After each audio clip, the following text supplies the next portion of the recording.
Nous allons à présent nous intéresser à la cotation d'un réseau de gaines ainsi qu'aux annotations qu'on peut positionner dessus. Donc pour ce faire, on va commencer par tracer un réseau de gaines simple. On va aller dans le bandeau Système tout à fait en haut et l'outil Gain. Par défaut ici, on voit qu'on a une gaine à élévation 1000. On va prendre un diamètre par exemple à 200 et le type ça va être raccord avec tes coudes segmentés. On va tracer un réseau de gaines qui peut prendre par exemple avec un angle à 90 degrés, puis après un angle à 30 degrés, puis après un angle à 45 degrés, puis un angle après à 60 degrés. J'appuie sur échappe pour sortir de la fonction placer gaine. Je suis du chaînage, je suis encore dans la fonction placer gaine.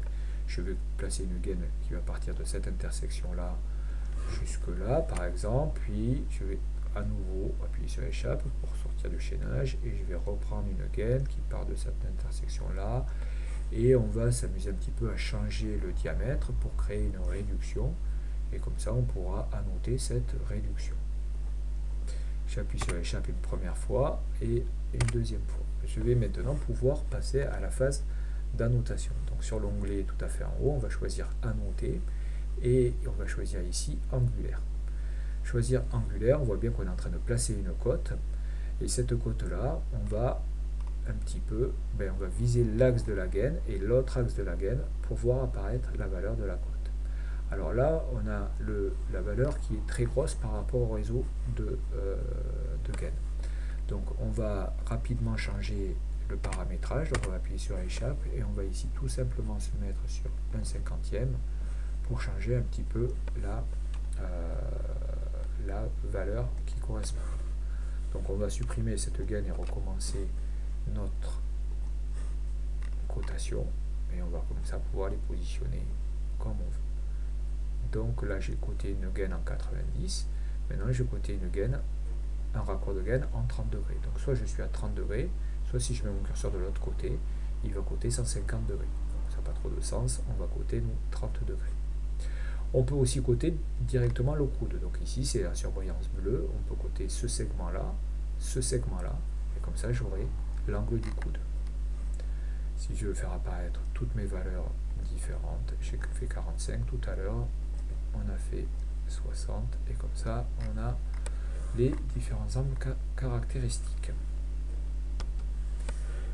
Pour la cotation entre deux gaines, si nous voulons avoir la distance qui sépare ces deux gaines là, il ne faut pas prendre la cotation angulaire, mais il faut jouer ici avec les cotations alignées. Donc la cotation alignée, quand on vient survoler la gaine, on voit qu'on peut dans un premier temps cliquer sur l'axe, puis ici cliquer sur l'autre axe, et on a la distance entre axes de la gaine. Si on veut avoir la distance de bord à bord, quand on survole le bord de la gaine, on n'a pas le trait bleu qui nous est suggéré.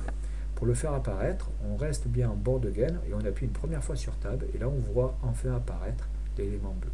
Donc il faut bien penser à appuyer sur Tab pour voir apparaître cet élément là et ça sera la même chose pour l'autre gaine. Ici par défaut on a l'axe mais on n'arrive pas à voir le bord, donc il faut appuyer sur Tab, hop, et comme ça on a l'élément bleu. Et là on a bien de bord à bord 58, on a des gaines en 200, donc ça correspond bien.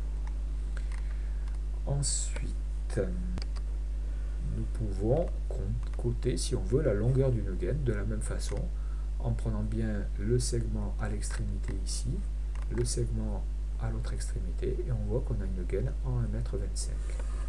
On appuie sur échappe pour sortir de la fonction de cette cotation une deuxième fois, et on peut au passage se rappeler que si on sélectionne cette gaine-là, la cotation qui apparaît à présent, on voit, c'est la cotation temporaire.